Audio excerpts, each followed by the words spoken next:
আসসালামু আলাইকুম। প্রেগন্যান্সিতে যে ৬টি ফল খাওয়া থেকে বিরত থাকবেন সে বিষয়ে আজকে আপনাদের সামনে আলোচনা করব। ভিডিওটি শেষ পর্যন্ত দেখবেন, ইনশাল্লাহ অনেক উপকৃত হবেন। প্রথমত যে ফলটির কথা বলবো সেটি হলো আনারস।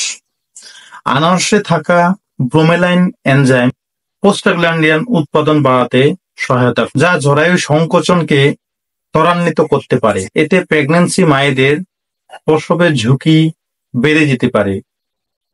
তাই আনারস ফল খাওয়া থেকে বিরত থাকবেন। দ্বিতীয়ত, কাঁচা বা আধা পাকা পেঁপে। কাঁচা বা আধা পাকা পেঁপে এড়িয়ে চলুন।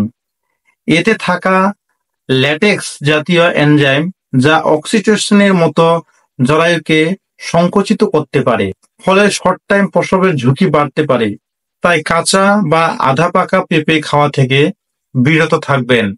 ৩ নম্বর, কাঁঠাল ফল। এতে প্রচুর ফাইবার ও প্রাকৃতিক শর্করা থাকলেও অতিরিক্ত খেলে রক্তে গ্লুকোজ ওঠানামা করতে পারে। এই ওঠানামা প্যানক্রিয়াসে ইনসুলিন সিগন্যালিং অস্বাভাবিক করে তোলে, ফলে ইনসুলিন রেজিস্ট্যান্স হতে পারে।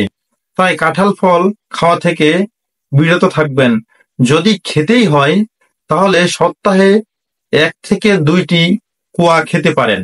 ৪ নম্বর ফল হচ্ছে চিকু ফল। এটি যদি ঠিক মতো না ধুয়ে খান তাহলে ব্যাকটেরিয়া সংক্রমণের আশঙ্কা থাকে। এমনকি ব্যাকটেরিয়া সংক্রমণে ইমিউন সিস্টেম রেসপন্স বাড়ে আর শরীরে স্ট্রেস হরমোন কর্টিসল মুক্তি পায়। গর্ভাবস্থায় অতিরিক্ত কর্টিসল ভ্রূণ ও মায়ের জন্য ক্ষতিকর হতে পারে।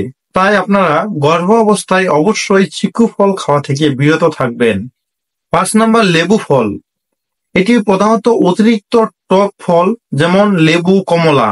এতে উচ্চ অম্লতা ও গ্যাস্ট্রিক স্ট্রেস তৈরি করে, যা অ্যাড্রিনাল গ্রন্থি থেকে কর্টিসল এবং অ্যাড্রিনালিন নিঃসরণ বাড়ায়, ফলে গ্যাস্ট্রিক রিফ্লাক্স বা অ্যাসিডিটি বাড়তে সহায়তা করে।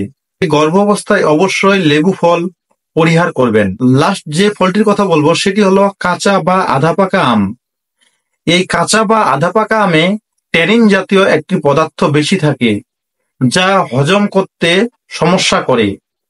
হরমোনজনিত সমস্যার কারণে যা শরীরে স্ট্রেস বাড়িয়ে কর্টিসল নিষ্ক্রমণ বাড়ায়।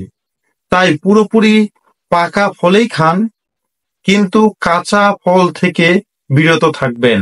তাই কাঁচা আম খাওয়া থেকে বিরত থাকবেন।